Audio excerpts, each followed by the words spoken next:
You're listening to Critical Mass Radio. Now, it's our turn. We've got Roger Hayes live on the line. Roger, good evening. How are you? I'm very well, Paul. Nice to talk with you again. Yeah, it's very nice to talk to you again. Okay, well, there's a lot that needs to be said by yourself rather than me ask questions. I know that you've been basically you've come out fighting, shall we say?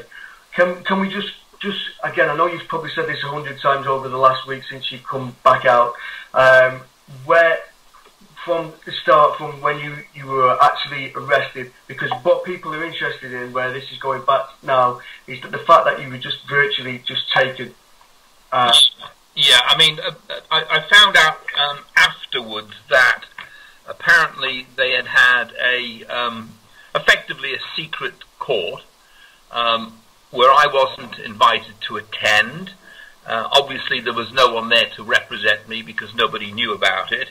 And the first thing I knew about anything was this knock on the door at 7:30 in the morning, and 3 policemen were there.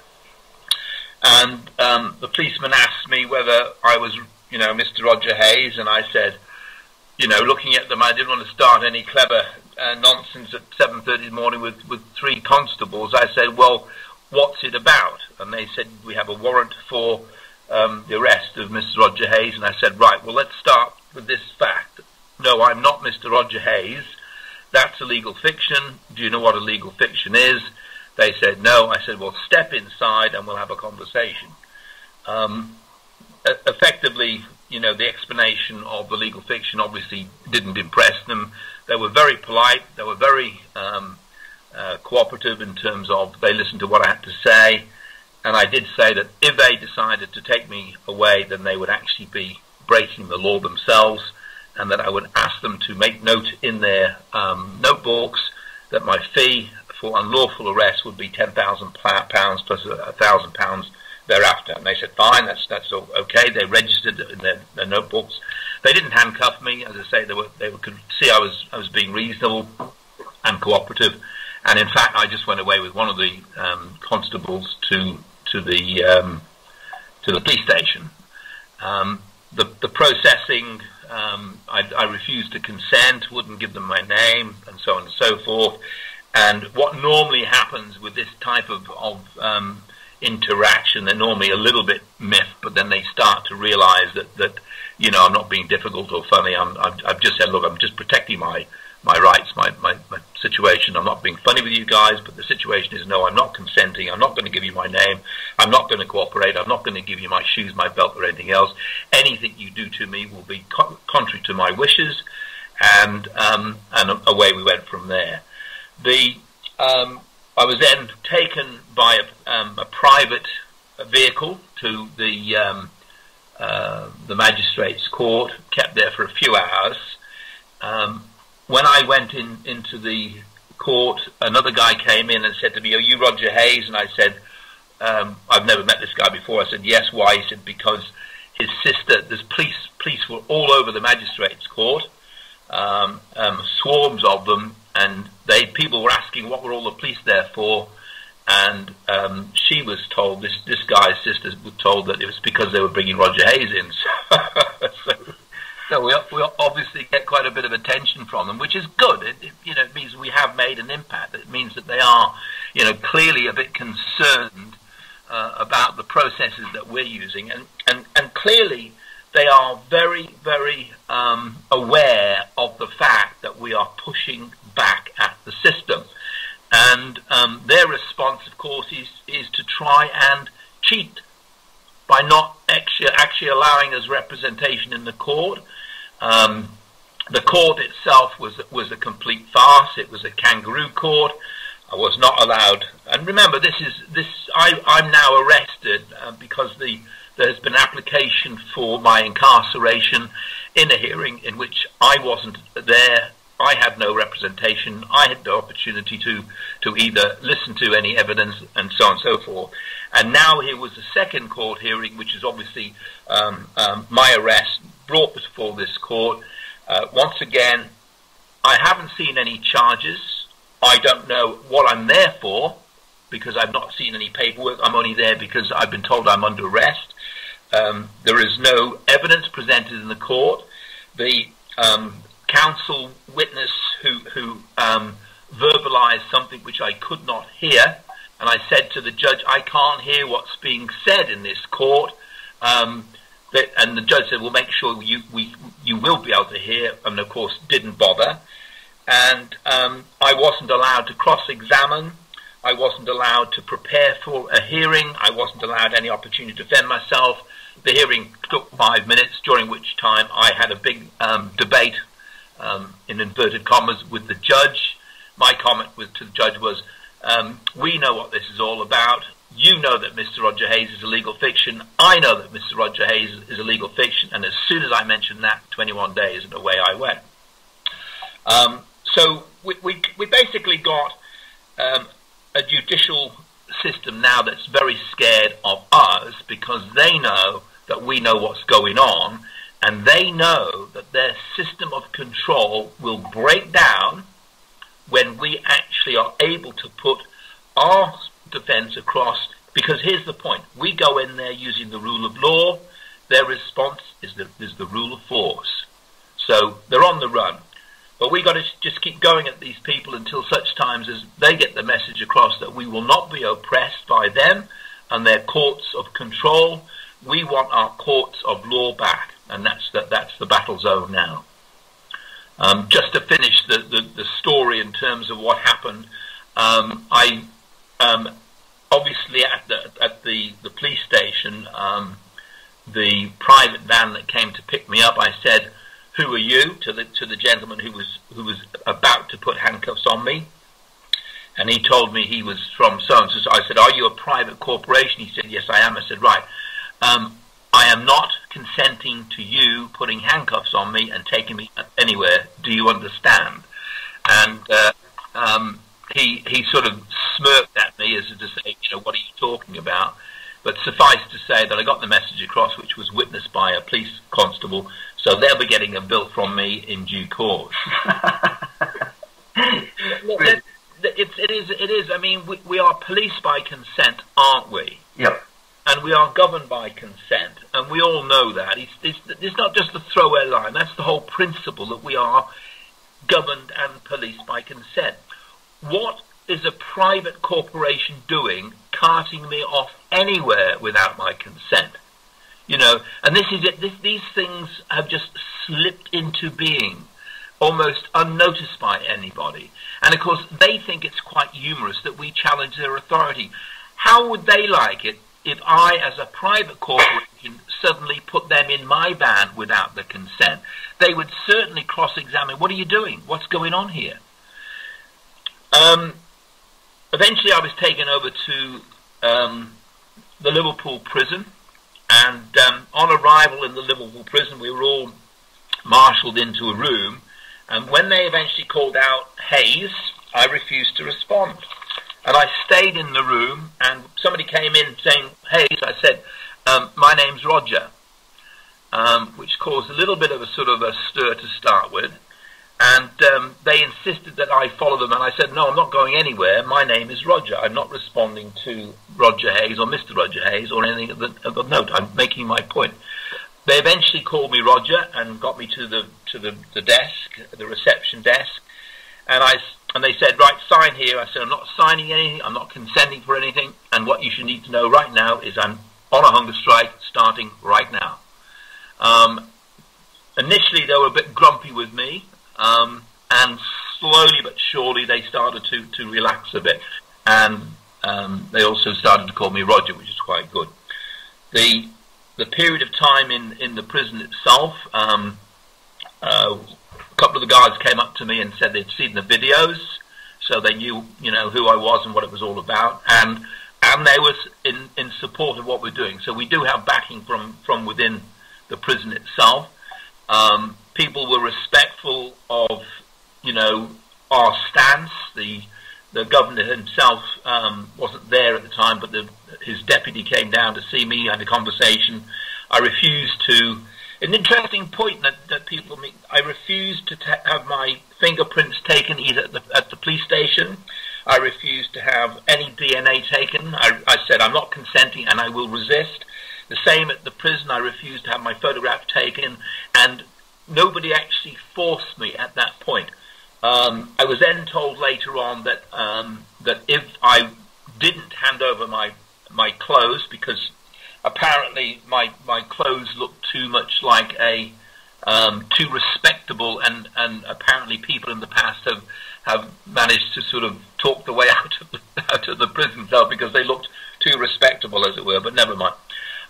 So the whole process itself was interesting in so much as that we made an impact on the people in the prison itself, the guards, etc. Because I think the key point is that the way we are talking to these people is with a reasoned argument. It's not angry, it's not aggressive, it's just reason and logic, and I think that's the important point. A lot of people phoned up, and I'm enormously appreciative for those people who did. And of course, the police got so many calls, they ended up diverting them to the council. Apparently, it disrupted the council's day, which is excellent.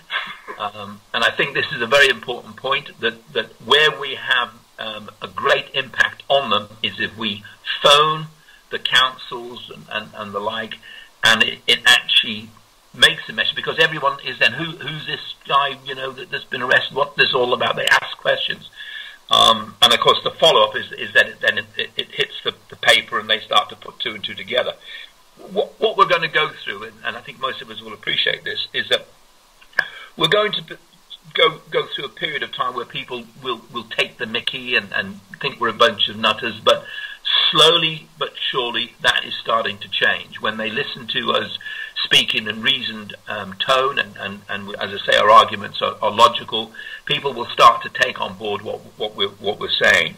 One of the things we've got to be very careful of is we should not be seen to be angry, aggressive, and under no circumstances should we get on the phone and insult these people.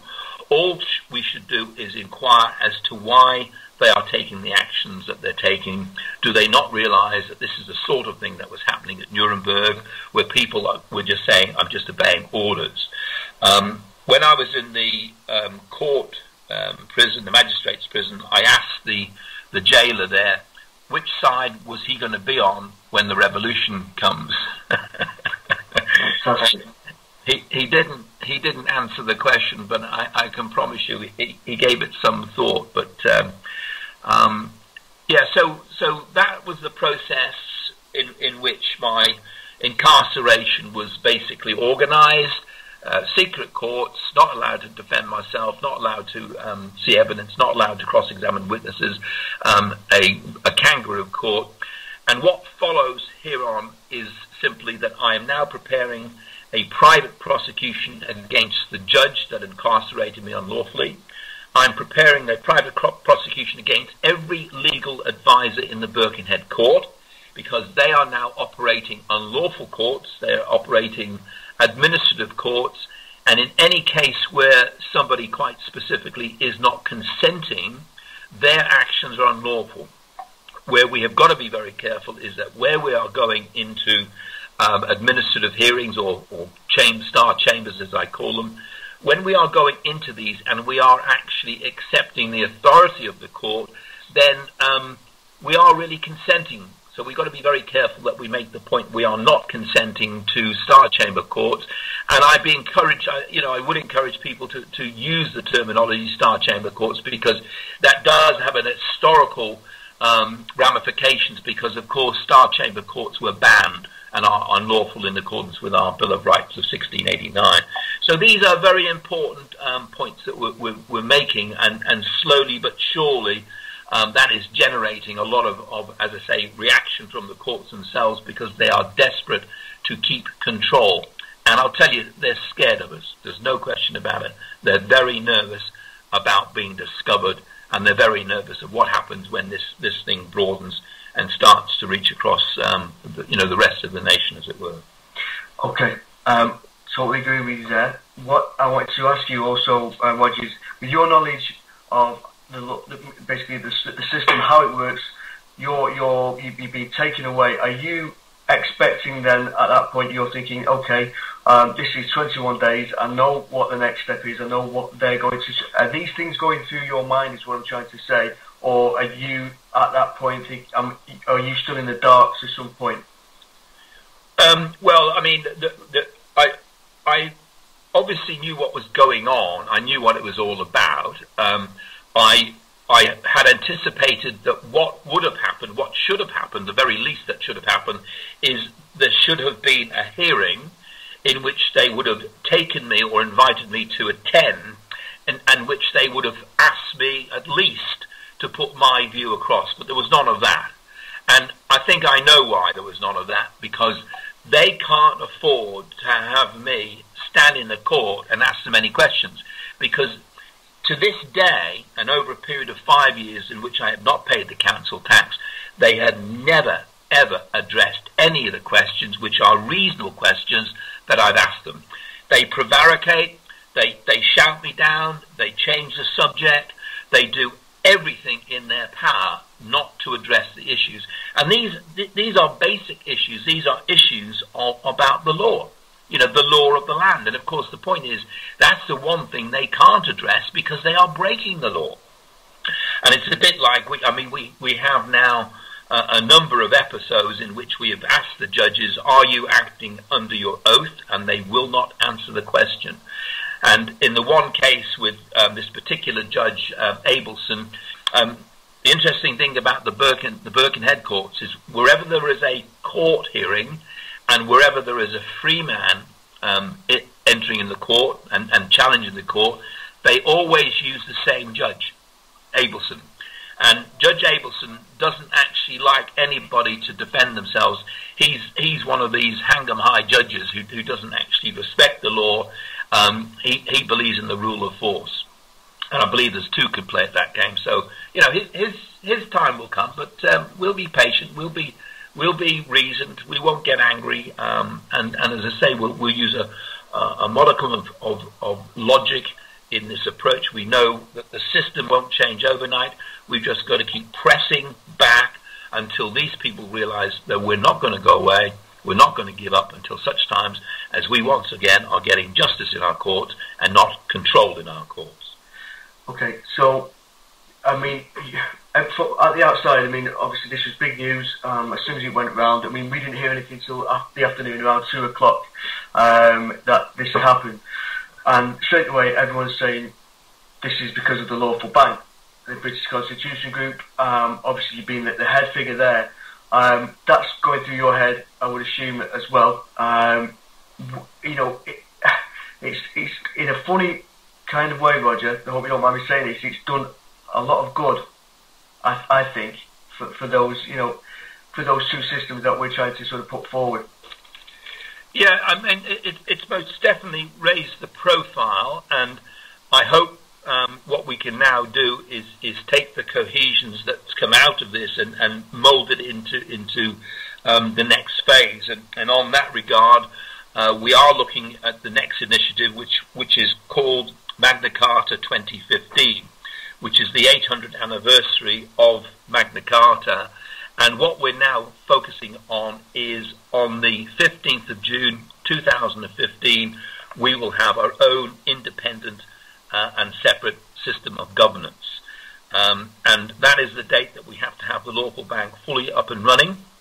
So we've now got direction, we've got a timetable, we have got 3 conferences before June 2015, and we need to start rallying the troops around that objective and working towards as I say, a separate system of governance based on the rule of law, based on our constitution, and certainly not based on the courts of control that we have in place at the moment. So that's where this is all going.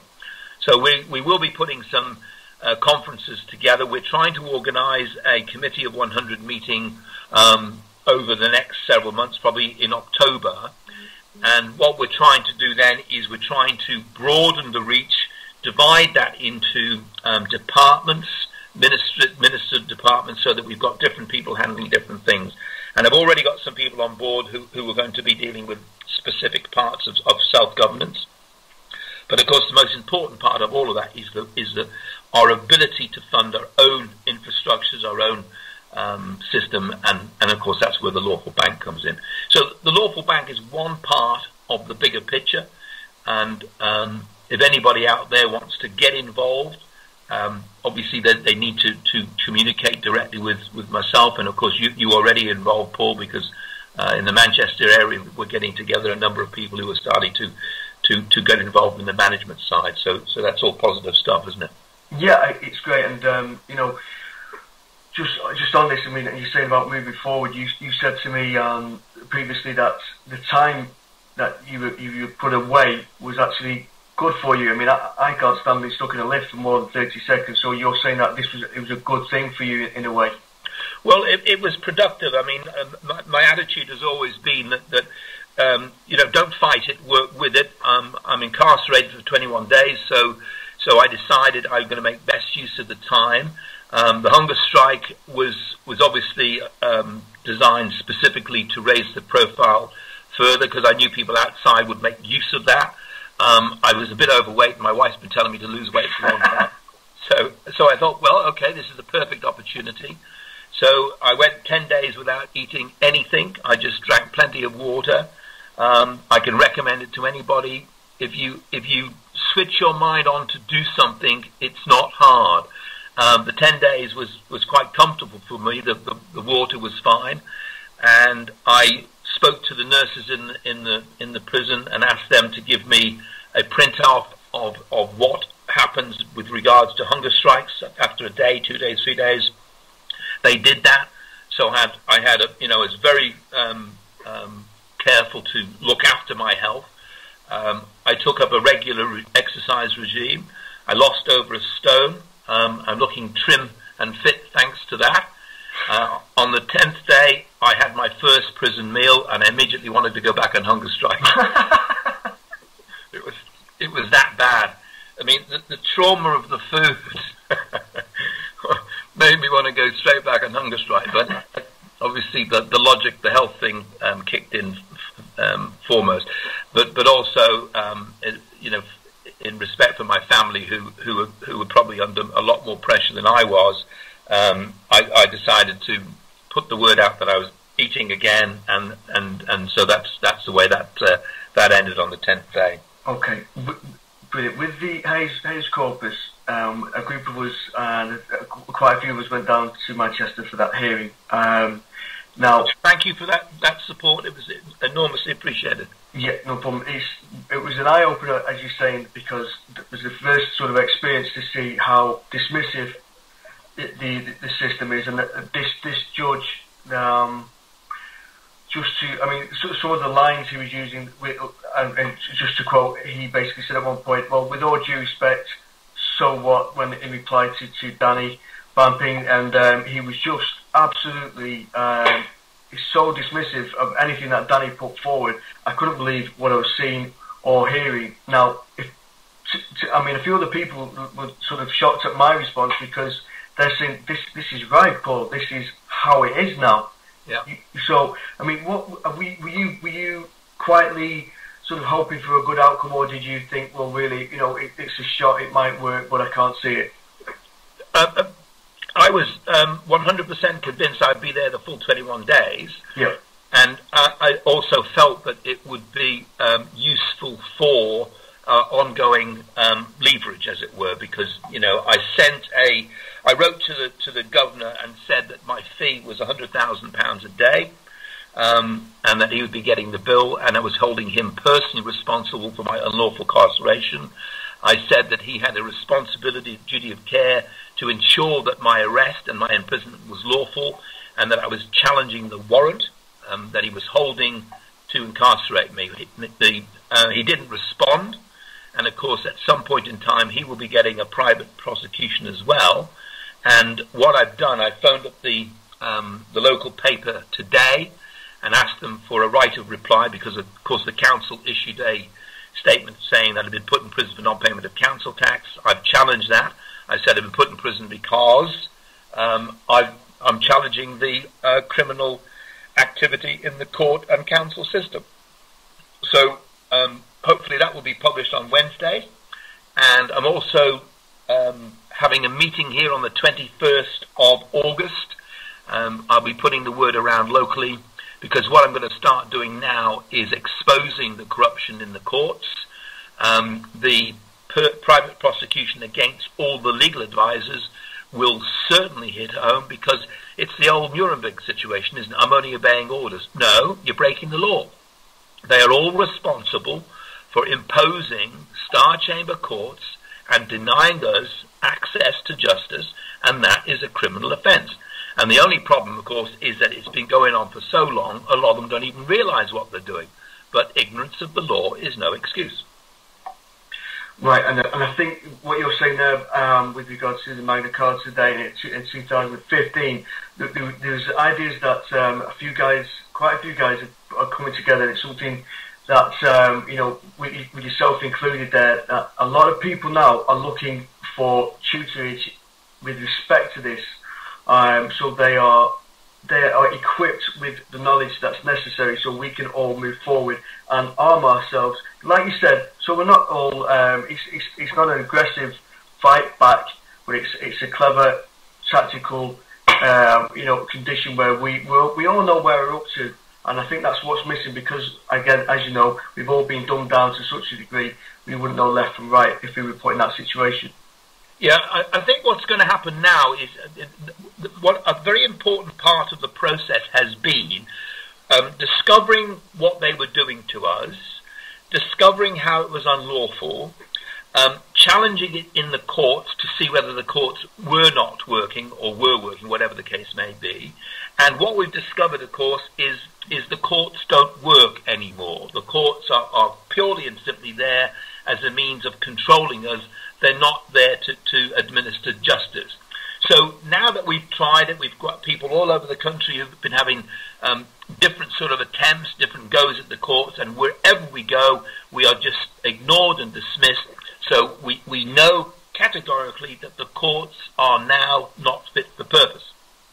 The next thing that we do is we go to the next stage. There's a few other attempts that we will be making, of course, and Jay locally here has done some good work in terms of looking at the definition of what a dwelling is, and he's done some magnificent work, and he's come to the conclusion that a dwelling, in fact, is not a domestic property. So the council tax is not being properly applied anyway.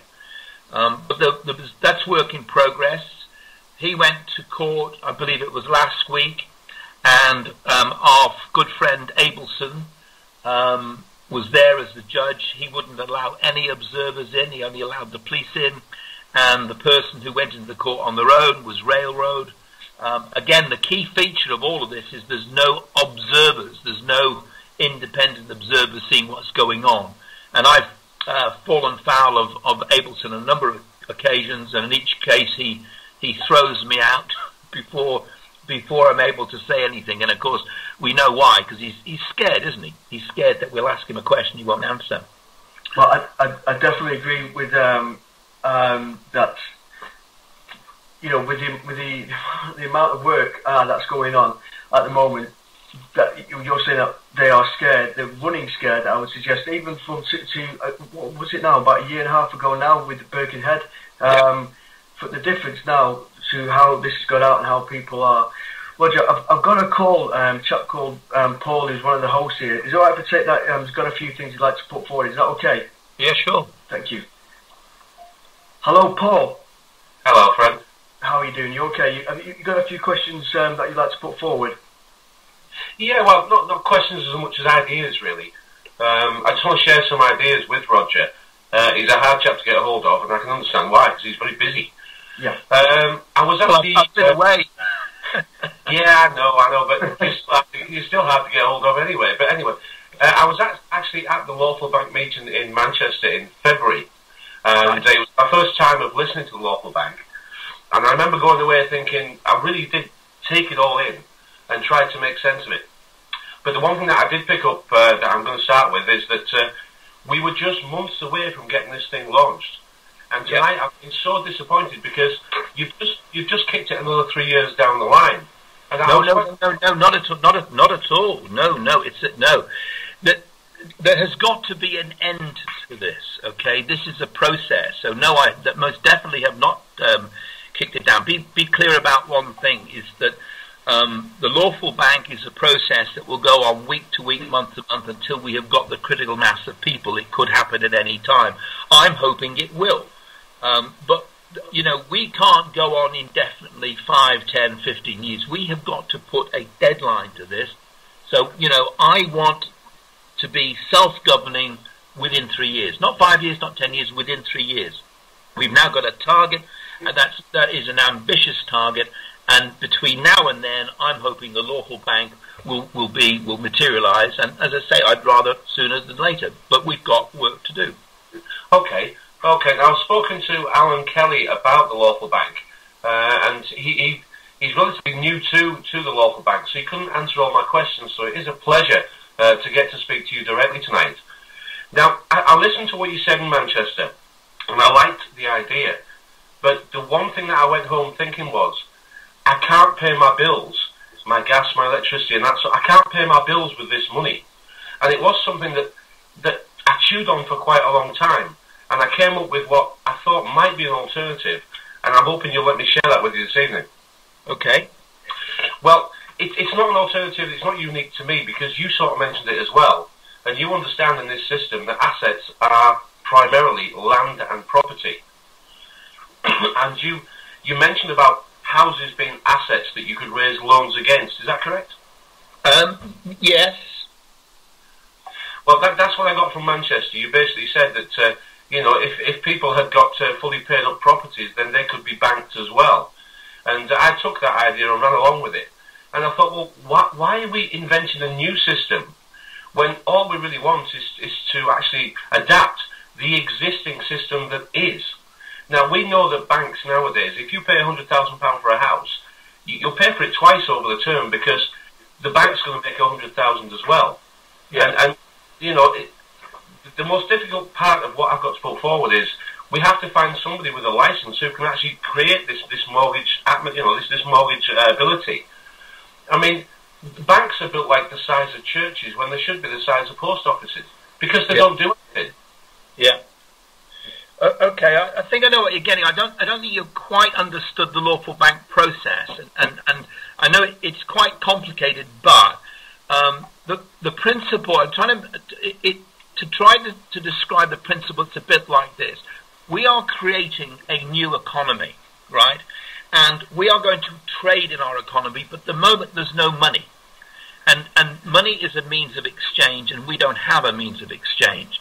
So what we're actually going to do through the lawful bank is we're going to create money, issue our own money, and we're going to give it to everybody. So this £250,000 as an example, we give to everybody, and I've said it's over the age of 25. We won't go into the details why, but effectively everybody gets £250,000 to actually pay off the mortgage or buy a new build home. What in effect we're doing is we're draining their resource. And one morning, we're going to wake up and we're going to stop using their money. And we're going to start using our money. The day that happens, their system is broken. Our system works, their system doesn't work. At the moment, their system works and our system doesn't work. So it's a transition. So we've got to start using techniques to start using our system. And I'll give you an example. If we have a critical mass of people, you might be able to go into your hairdressers and say, how much is a haircut? They'll say £10. You'll say, here's £9 in sterling and here's £1 in lawful bank. So that's a process. Eventually you pay 20%, then 30%. And the more people using it, the more of it in circulation, the greater that percentage is. Eventually it will be 100% in lawful bank money. Now, that hairdresser may want to expand their business, and we will say, would you like to borrow some money? They will say yes, and we'll say you can use this money to pay part of your suppliers and part of your wages. Because they borrowed money from us, they will need to actually take payment in our money to pay it back. So you create your own market. And people are prepared to accept the money because they themselves will benefit because of this $250,000. So this $250,000, the new liquidity we're creating, will benefit everybody, and therein lies the incentive to use it.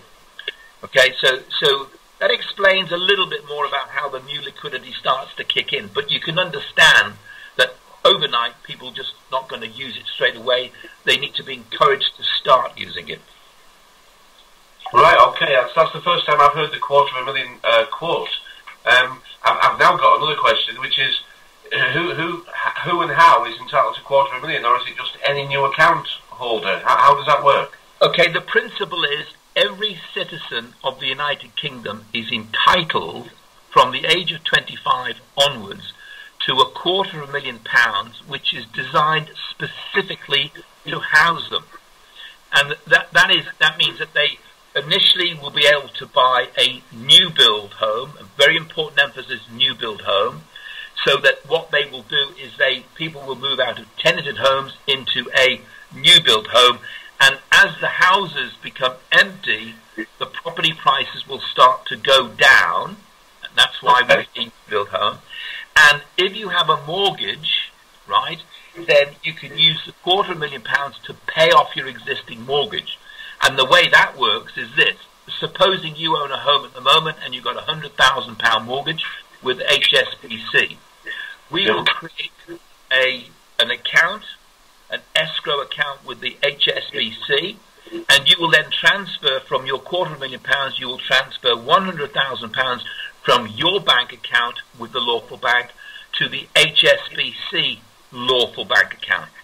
So immediately you'll be able to speak to the HSBC that you have paid back your mortgage. And of course what they're going to say is, they're going to say to you, you've just made that money out of nothing. And you're going to say, that's what you've done. And then we come up to the what will be the fight, as it were, because they're going to say we're not accepting it, and we're going to say, well, we want you to accept it, and what happens then? Well, okay, part of the provision within the lawful bank is that we all agree to our common law courts, the jurisdiction of our common law courts. The other principle about the lawful bank is critical mass, and if they say we're not accepting your money, we'll say, okay, well, we'll see you in court, but it will be a common law court, which is our right under the jurisdiction of this country, under our constitution. And also, very, very importantly, which one of us do you want first? We can keep them in court for the next 100 years, because there'll be the critical mass, a large number of people. And as you know, that the wheels of justice are very, very slow, and you think of the cash flow scenario, because we're talking about a simple, a practical reality that once people are signed up to the lawful bank, we're asking them to work in unison. People power is about people working together. So we're saying to people, look, if you want to take back control of the governance of your country, you must be prepared to switch on the greatest mechanism that we have, which is people power. And we need to tell these people how we're going to be governed, not the other way around. So, okay. Yes, we'll see you in court, but which one of us do you want first? People power.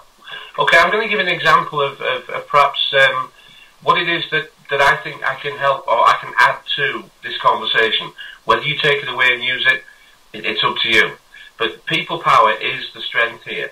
And I'm going to start with an example. About 6-7 weeks ago, I was in the Halifax Building Society, or whatever it's called now. And I was in the queue, and we had two old ladies at the desks there, and they were taking some sorting out. And there were 7 people in the queue. And I thought, I'm going to go for it. So I decided to tell them about my little idea. 3 minutes in, that's all it took.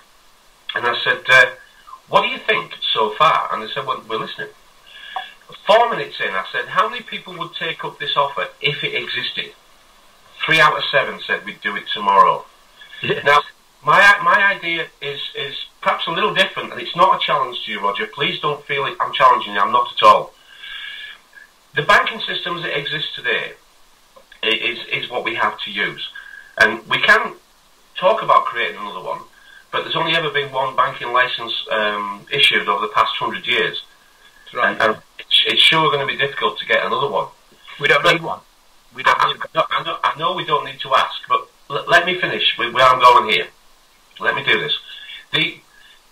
What I was putting forward was that the bank use assets, and the bank use land or property as an asset, and they'll exchange your promises for them. You understand what I mean by that? Yes.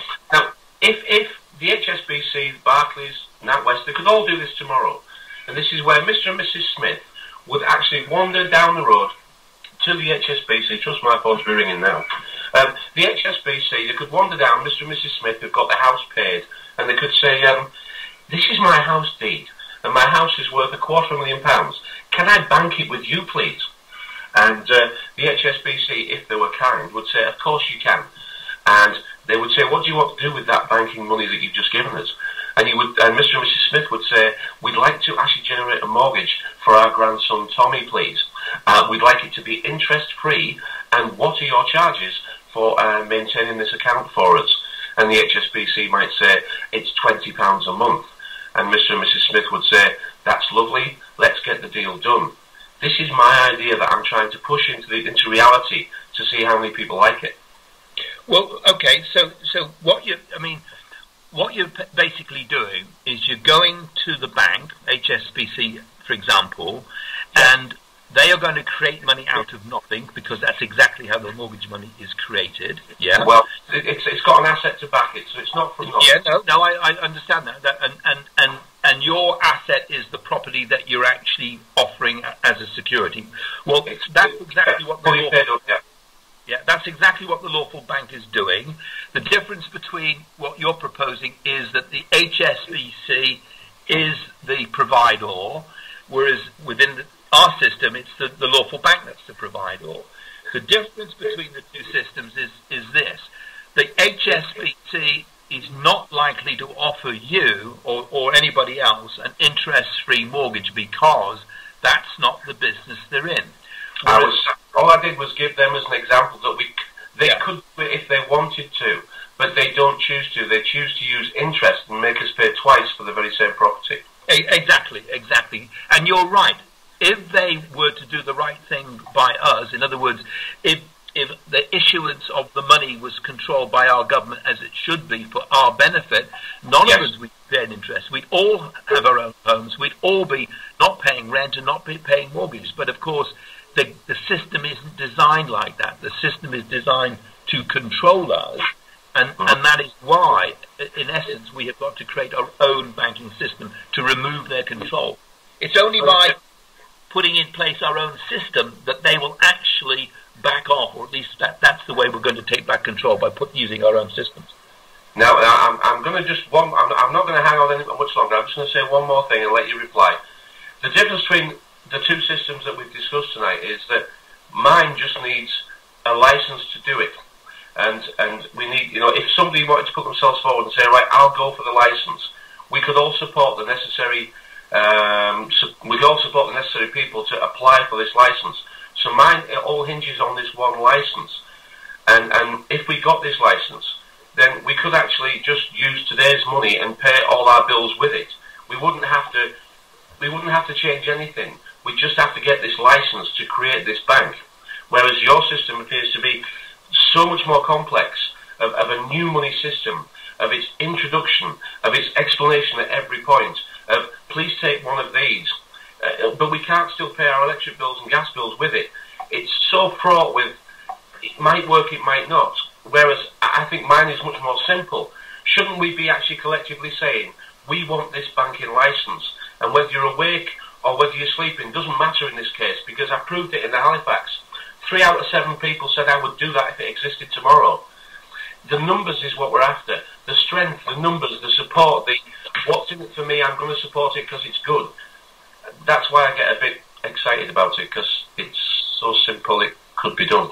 Well, okay, well, I accept what you're saying, and of course, if the mechanism is there to do so, then we should look at it, and we should look at all positive ideas, and part of this whole process is listening to what everyone's got to say to come to a conclusion, and they're not mutually exclusive, Paul. We do both, and I think most listeners will actually probably have seen the program Bank of Dave. Yeah, has everyone seen that? I've tried to contact him, but he doesn't reply. But I have tried 3 times to get hold of him. Well, I spoke to his corporate accountants, and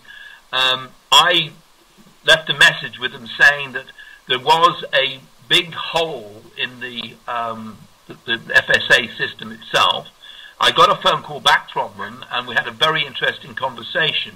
And I explained that the way they were going about trying to get the FSA to give them a license, I said that there is a way they could do that without the FSA. And the guy listened to what I had to say, and I explained essentially some of the elements of the lawful bank, to which he said, well, you've just found a big hole, a loophole in the system. And I said, well, I've not just found a loophole, I've found excuse my language, but a bloody big loophole. He has suggested he's going to try and make arrangements for a meeting between myself and Dave. Dave's obviously a very busy man, and my view is this, that I don't know who this gentleman Dave is, but if I don't hear back from him, I will be a little bit suspect. Okay. It's interesting, isn't it, that we are pushing back at the banks. They know what's going on. They definitely know about the lawful bank, because the FSA has come out and said the lawful bank is not authorized by the FSA. They didn't say it was illegal. They just said it wasn't authorized. Yes, I heard that. I read that, yeah. So they know who we are. They know what we're doing. And I'm just wondering whether there's an element of controlled opposition creeping in here. We'll soon find out, because if I don't hear back from these people, then I can guarantee it's for one good reason. Okay, guys. Sorry to butt in there. Thank you for talking to us, Roger. You've got my support, my friend. All right, thank you, Paul. Thanks for your question. Brilliant. That was Paul from the Unpenned Show. Roger, thank you for that. I'm going to let you go, because I know you've got a lot on. Thank you for taking the call. Thank you for updating us. And again, hope to speak to you very soon. Just want to say thank you for all that you've been through and all that you've done. It's in a strange sort of way.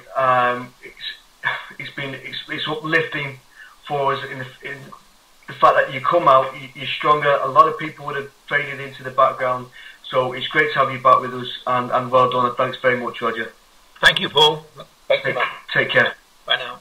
Bye-bye. Okay, guys.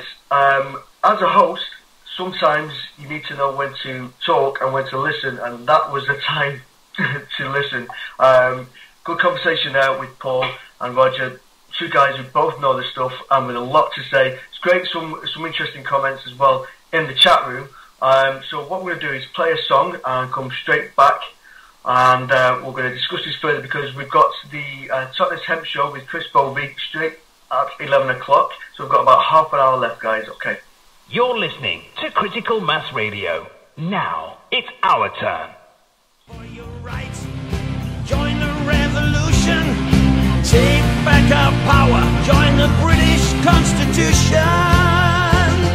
The British Constitution. Join the revolution. Lawful rebellion, our right. The British Constitution. We stand for a future we control. Our heritage lies in free men's souls. We fight to conquer Britain's foes. The British Constitution. We fight to conquer Britain's foes. The British Constitution. We fight to conquer Britain's foes. The British Constitution. The British Constitution. The British Constitution.